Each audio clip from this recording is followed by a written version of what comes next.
નમસ્કાર. ધોરણ 7 વિજ્ઞાન વિષયમાં પાઠ નંબર 8 પવન, વાવાઝોડું અને ચક્રવાત. જેના અગાઉના લેક્ચરોમાં આપણે પવન ઉત્પન્ન કઈ રીતે થાય, વાવાઝોડું કઈ રીતે ઉત્પન્ન થાય અને ચક્રવાત કઈ રીતે ઉત્પન્ન થાય છે તેની ચર્ચા કરેલી. એની પહેલાના લેક્ચરમાં આપણે જે ચક્રવાત છે એની ઉત્પત્તિ શીખેલા કે ચક્રવાત કઈ રીતે ઉત્પન્ન થાય અને કેવું હોય. તો આજે એને આપણે આકૃતિ દોરીને સમજીશું કે આખી ચક્રવાતની રચના જે છે એ કઈ રીતે થયેલી છે અને ચક્રવાત દેખાવમાં કેવું હોય, એમાં પવનની ઝડપ કેટલી હોય, એનો આકાર કેવડો હોય, એ બધી વસ્તુની આજે આપણે ચર્ચા કરવાની છે. તો ચક્રવાતની આકૃતિ દોરી અને એની રચના વિશે આજે આપણે સમજીશું. ચક્રવાતની આકૃતિ પાઠ્યપુસ્તકના પેજ નંબર 88 ઉપર આપેલી છે. આકૃતિ નંબર 8.11. પાઠ્યપુસ્તક ખોલીને તમે તે ધ્યાનમાં રાખો.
પાઠ્યપુસ્તકમાં આજે આકૃતિ દર્શાવેલી છે. આ છે આખી ચક્રવાતની રચના. તો આપણે સમજવાનું છે કે ચક્રવાતની જે રચના છે એ કઈ રીતે થયેલી હોય, કયો ભાગ કેટલો પહોળો હોય અને આ જે ચક્રવાત છે એમાં પવનની દિશા કઈ બાજુ હોય, ચક્રવાત કઈ દિશામાં આગળ વધી રહ્યું હોય છે અને આ જે ચક્રવાત એ કેટલો ઊંચો હોઈ શકે એની ઊંચાઈ પણ આપણે શોધવાની છે. તો બધી વસ્તુની માહિતી આપણા પાઠ્યપુસ્તકના પેજ નંબર 87 પર આપેલી છે. તે જોતા જઈએ અને સાથે સાથે આ જે ચક્રવાતની આકૃતિમાં આપણે સમજ પણ મેળવતા જઈશું. આજનો આપણો મેઇન ટોપિક છે ચક્રવાતની રચના. એટલે કે આ જે ચક્રવાત રચાય છે એની રચના કેવી રીતે થયેલી છે. સૌપ્રથમ જુઓ કે ચક્રવાતનું કેન્દ્ર શાંત વિસ્તાર છે, જેને ચક્રવાતની આંખ કહેવામાં આવે છે.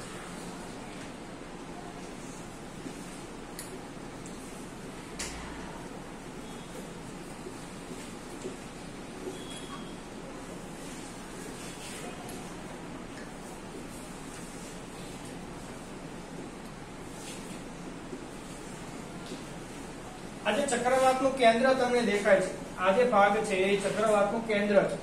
તો એ ચક્રવાતનું કેન્દ્ર કેવું હોય? તો એકદમ શાંત વિસ્તાર હોય. શાંત વિસ્તાર એટલે કે ત્યાં પવનની ઝડપ કેવી હોય છે? ઓછી હોય છે. તેને કહેવામાં આવે ચક્રવાતની આંખ. તો આંખ પાસે પવનની ઝડપ ઓછી હોય છે.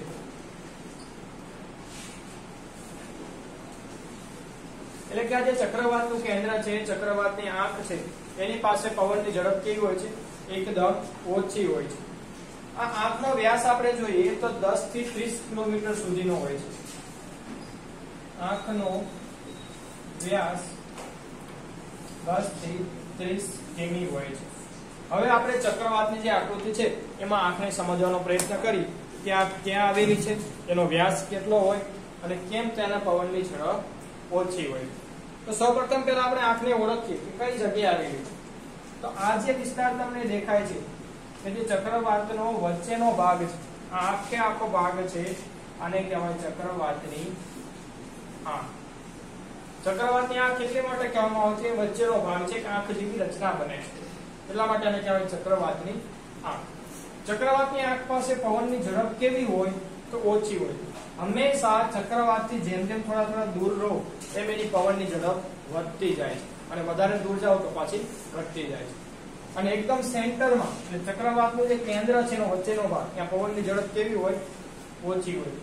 તમે આવા ચક્રવાતની ક્યારેક વિડીયો જોયો હશે અથવા ક્યારેક ફોટો જોયો હોય અથવા ક્યારેક તમે અનુભવ કર્યો હોય તો ચક્રવાતની ફરતે પવનો ઘૂમતા હોય પણ વચ્ચે પવન હોય નહીં.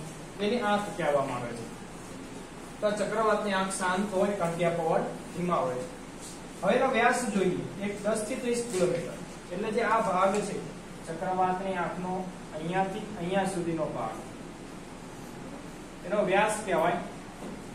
કેટલો હોય છે? તો 10 થી 30 કિલોમીટર સુધીનો વ્યાસ તે ધરાવે છે. આ જે ભાગ છે એટલે કે ચક્રવાતની આંખ કેવડી હોય? તો મોટા મોટા જે ચક્રવાતો હોય એની આંખ કેવડી હોય? 10 થી 30 કિલોમીટરની હોય. એટલે આપણને નાનો એવો ચક્રવાત નથી દેખાતો પણ બહુ જ મોટો વિસ્તાર, 10 થી 30 કિલોમીટરનો વિસ્તાર એટલે ઘણો મોટો વિસ્તાર કહેવાય. એટલા વિસ્તારમાં ચક્રવાતની આંખ હોય એટલે એમાં પવનો ધીમા હોય. પણ એની આજુબાજુ જે પવનો ઘૂમતા હોય એની પવનની ઝડપ ખૂબ જ વધારે હોય છે, જે આગળ આપણે માહિતી મેળવીએ. હવે આપણે જોઈએ કે આ જે ચક્રવાત છે એની ઊંચાઈ કેટલી હોય છે.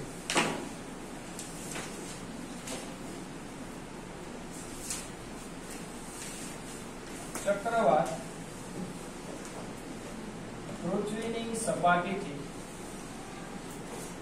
સપાટી એટલે કે જમીનથી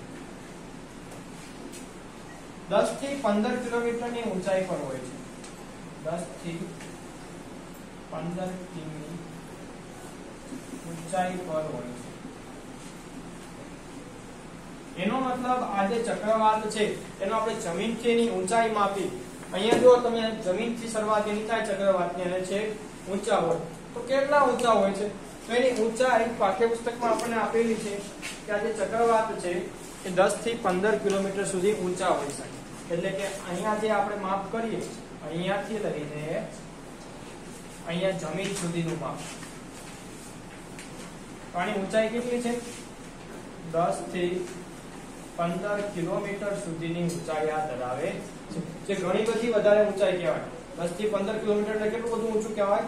ઘણું બધું વધારે ઊંચું કહેવાય. તો ચક્રવાત આટલા બધા ઊંચા પણ હોઈ શકે છે. હવે તમે આંકડા જુઓ, 10 થી 30 કિલોમીટર, 10 થી 15 કિલોમીટર, જે બહુ જ ખૂબ જ મોટા આંકડા કહેવાય. એટલે આના ઉપરથી આપણે ચક્રવાતની કલ્પના કરવી હોય તો ધારી શકીએ કે ચક્રવાત કેવો હોય? ખૂબ જ મોટો હોય છે. તમે જે ધારો છો કે નાનું એવું વંટોળ હોય કે નાનું એવું વાવાઝોડું હોય ચક્રવાત કહેવાય, ના, આ ચક્રવાત ખૂબ જ મોટો હોય છે. એના કિલોમીટરમાં એની ગણતરીઓ થાય છે. એટલે ચક્રવાત કેવો હોય? ખૂબ જ મોટો હોય છે. જેટલો મોટો ચક્રવાત એટલા ઝડપી પવનો પણ આજુબાજુ વહેતા હોય છે, જે ઘણું બધું નુકસાન કરે. આગળની રચના જોઈએ તો ચક્રવાતની આંખનો જે વિસ્તાર છે એ શાંત હોય છે અને વાદળ રહિત હોય છે. એટલે કે આ વિસ્તારમાં જે વાદળો હોતા નથી. વાદળો ક્યાં હોય? એની જે આજુબાજુનો વિસ્તાર છે ત્યાં વાદળો હોય. એટલે જે આંખનો વિસ્તાર છે આ ભાગ, ત્યાં આકાશમાં વાદળો નથી હોતા, પણ જે આજુબાજુનો ભાગ છે ત્યાં તમને વાદળો જોવા મળે છે. આ ભાગ કેવો હોય? વાદળ રહિત ભાગ છે. એના પછી જોઈએ આપણે શાંત અને સ્પષ્ટ આંખ ની આસપાસ 150 કિલોમીટર સુધીનો વિસ્તાર વાદળથી ઘેરાયેલો હોય છે. એટલે કે આ શાંત આંખ છે એની આજુબાજુનો 150 કિલોમીટર સુધીનો વિસ્તાર, એટલે કે 150 કિલોમીટર આ બાજુ અને 150 કિલોમીટર ચારે બાજુ ટૂંકમાં વાત કરીએ, કારણ કે ચક્રવાત કેવો હોય છે? ગોળ હોય છે. તો એની ચારે બાજુનો 150 કિલોમીટર સુધીનો જેટલો વિસ્તાર છે એ કેવો હોય છે? આજુબાજુ વાદળોથી ઘેરાયેલો હોય છે. તો લખીએ એના વિશે. ચક્રવાતી આંખની ફરતે 150 કિલોમીટર સુધીનો વિસ્તાર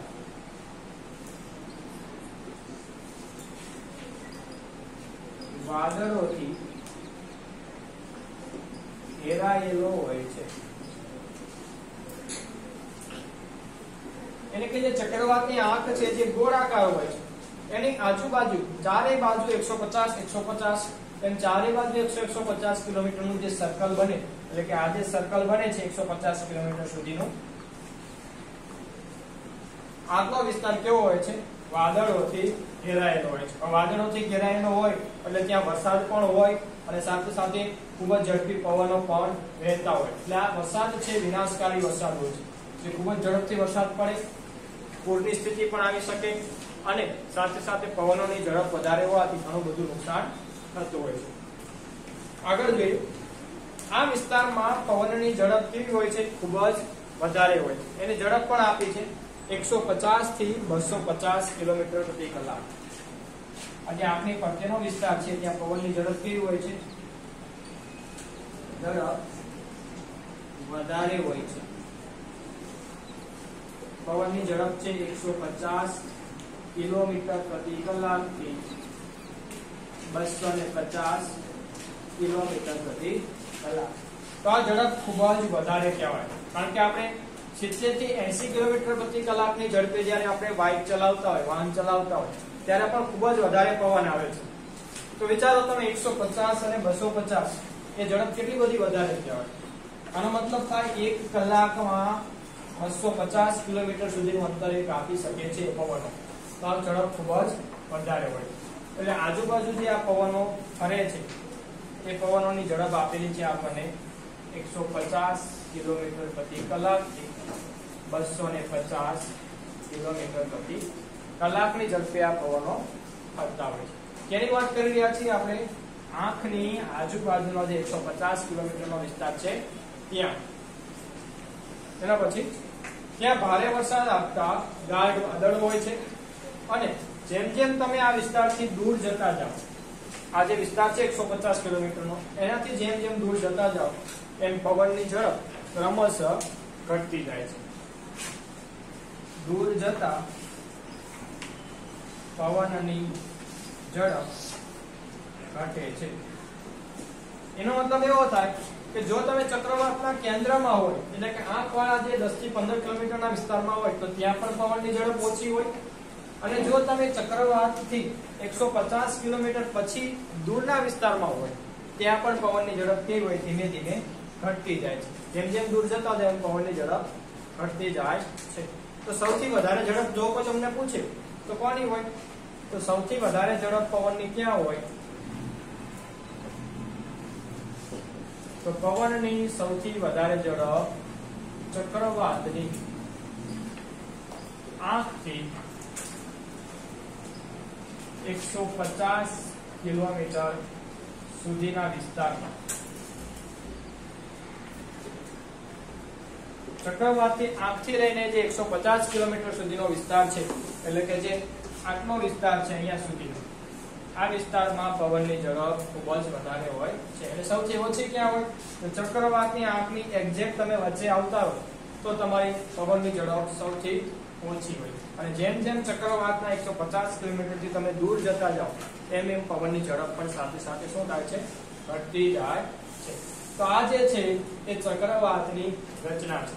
તમે જોઈ શકો છો આકૃતિમાં કે ચક્રવાતની રચના છે ખૂબ જ જટિલ છે. તો ચક્રવાત એ ખૂબ જ જટિલ ઘટના છે. એટલે આ ચક્રવાત કેવી રીતે ઉદ્ભવે છે એ સરળતાથી આપણે સમજી શકતા નથી. તેમ છતાં પણ આપણે જોયેલું કે વચ્ચેના ભાગમાં હવાનું દબાણ ઘટે છે અને પછી બધી જ હવાઓ નીચેથી ઉપર તરફ કેન્દ્રમાં ગતિ કરે છે, જેના કારણે પવનો એની આજુબાજુ ફરવા લાગે છે, જેથી ચક્રવાત ઉત્પન્ન થાય છે. તો આવી રીતે આકૃતિ દ્વારા આપણે ચક્રવાતની રચના સમજી શકીએ છીએ. વસ્તુ કેટલી યાદ રાખવાની તમારે? ચક્રવાતની આંખ, પછી એનો વ્યાસ, ત્યારબાદ ચક્રવાતની ફરતે ક્યાં સુધી ચક્રવાત હોય? તો 150 કિલોમીટરના વ્યાસમાં હોય છે. અને વધારે પવન ક્યાં હોય? ચક્રવાતની આંખથી લઈને એના 150 કિલોમીટર સુધી. અને ઓછો પવન ક્યાં હોય? ચક્રવાતની આંખના કેન્દ્ર. તો આવી રીતે આપણે ચક્રવાતની રચના સમજી શકીએ છીએ.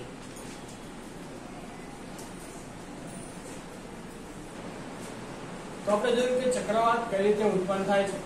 હવે આપણે ચક્રવાત જ્યારે ઉત્પન્ન થાય અને જો સમુદ્ર કાંઠાના વિસ્તારમાં ચક્રવાત હોય, એટલે કે સમુદ્રમાં જ્યારે ચક્રવાત ઉત્પન્ન થાય તો તેના દ્વારા કેવા કેવા નુકસાન થાય છે એ આપણે સમજીએ. તો ચક્રવાતને લીધે થતો વિનાશ. આવા ચક્રવાત ખૂબ જ મોટા હોય છે અને વિનાશકારી હોય છે, તે ઘણું બધું નુકસાન પહોંચાડતા હોય છે. અને એમાં પણ જો સમુદ્રમાં ચક્રવાત થાય તો શું થાય? તો સમુદ્રનું જે પાણી છે એને કાંઠા તરફ ધકેલે છે. એટલે કે જ્યારે સમુદ્રમાં આવા બહુ મોટા ચક્રવાત ઉત્પન્ન થાય જેના લીધે એ પાણીને ધક્કો દે છે વધારે પડતા પવનને કારણે, અને કઈ બાજુ ફેંકે છે? કાંઠા તરફ. હવે કાંઠા તરફ પૂર વેગથી પાણી આવતું હોય, પૂર ઝડપે, એટલે જેના કારણે મોટી મોટી લહેરો અને મોટા મોટા મોજાઓ ઉત્પન્ન થાય છે. એટલે કે પાણીના મોટા મોટા મોજાઓ એ પાણીમાં ઉછળતા હોય. આપણને ખબર છે કે દરિયા ખેડૂ હોય, માછીમારો હોય, એ બધા પાણીમાં હોડીઓ લઈ લઈને જતા હોય. તો મોટા મોટા ઉછળતા મોજાઓ એમને પણ ઘણું નુકસાન પહોંચાડે છે. મોજાની ઊંચાઈ તમને આપેલી છે 3 થી 12 મીટર જેટલી. એટલે કે જે મોજાઓ ઉછળે છે પાણીના એ કેટલા ઊંચા હોય છે? તો 3 મીટર થી 12 મીટર જેટલી ઊંચાઈના. એટલે કે કોઈ એક મકાન હોય 2 માળનું, એની જેટલી ઊંચાઈ એ ધરાવે છે. તો 1 માળનું મકાન હોય એના જેટલી ઊંચાઈ ધરાવે છે. તો તમે વિચારી શકો કે આ મોજાની ઊંચાઈ કેટલી બધી હશે. આ મોજા બહુ જ વિનાશકારી હોય છે, જેની એના રસ્તામાં કોઈ પણ વસ્તુ આવે તો એને ફેંકી દે છે, એને ઘણું બધું નુકસાન પહોંચાડી શકે છે. આ મોજાના કારણે અને કાંઠા તરફ આવેલા પાણીના કારણે નીચાણવાળા વિસ્તારમાં ઘણું નુકસાન થાય. હવે સમુદ્ર કાંઠાના જે નીચાણવાળા વિસ્તાર છે ત્યાં કેવું નુકસાન થઈ શકે? તો માલ મિલકતને નુકસાન થાય, એટલે કે ઘર પડી જવા, ઢોર ઢાંકર છે એને નુકસાન થાય. આ ઉપરાંત જનજીવનને નુકસાન થાય, માણસો તણાઈ જાય છે, માણસો જીવ ગુમાવે છે પાણીમાં ડૂબી જવાને કારણે. આવા નુકસાન પણ જોવા મળે છે. અને જમીનની ફળદ્રુપતા ઘટે છે. આવું સમુદ્રનું ખારું પાણી એ ફળદ્રુપ જમીન ઉપર આવી જાય તો જે ખેતીલાયક ફળદ્રુપ જમીન છે એની ફળદ્રુપતા ઘટે છે અને જમીનનું ધોવાણ પણ સાથે સાથે થાય છે. બહુ વધારે વેગથી આવતું પાણી શું કરે છે? જમીનને ધોઈ નાખે છે. એટલે ઉપરનું જે ફળદ્રુપ આવરણ છે, જેને આપણે આના પછી 9મા પાઠમાં શીખવાનું છે, એ ફળદ્રુપ આવરણ જે છે ધોઈ નાખે છે. તો જમીનની ફળદ્રુપતા પણ શું કરે છે? ઘટાડે છે. કિનારાના વિસ્તારમાં પૂર જેવી પરિસ્થિતિ ઉત્પન્ન થાય છે. ખૂબ જ વધારે પાણી કિનારાના વિસ્તારમાં આવી જવાથી ત્યાં પૂર જેવી પરિસ્થિતિ ઉત્પન્ન થાય છે. અને કેટલીક વાર જ્યાં નીચાણવાળા પ્રદેશો છે સાવ ગળકાવ થઈ જાય છે પાણીમાં, એટલે કે ડૂબી જાય છે. સંદેશા વ્યવહાર અને પ્રસારણના જે સાધનો છે એ ખોરવાઈ જાય છે. સંદેશા વ્યવહાર એટલે કે જે ટેલિફોનના ટાવર હોય કે પછી ટેલિફોનના કેબલ હોય, આ બધાને ઘણું બધું નુકસાન થતું હોય છે અને સંદેશા વ્યવહાર એકદમ ખોરવાઈ જાય છે. અને પ્રસારણના સાધનો તો ટીવી છે, એ બધા પ્રસારણના સાધનો છે એ પણ ખોરવાઈ જાય છે.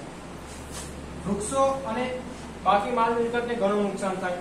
જ્યારે કિનારાના પ્રદેશના જે વૃક્ષો રહેલા છે એ આવા પૂર અને વધારે પડતા પાણીના પ્રવાહને કારણે તણાઈ જાય છે, વૃક્ષો પડી જાય છે અને વધારે પવનના કારણે ઘણું બધું નુકસાન થતું હોય છે.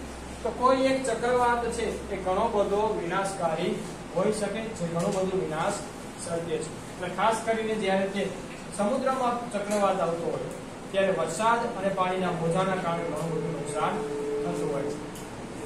આવા જે ચક્રવાત છે એ દુનિયામાં લગભગ બધે જ ઉદ્ભવે છે.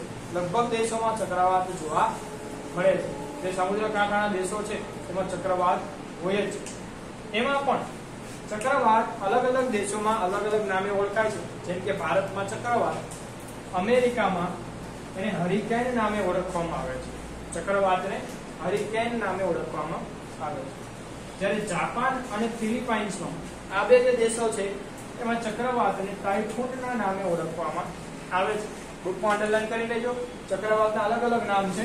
અમેરિકામાં હરિકેન, જાપાન ફિલિપાઇન્સમાં ટાઇફૂન અને ભારતમાં ચક્રવાત.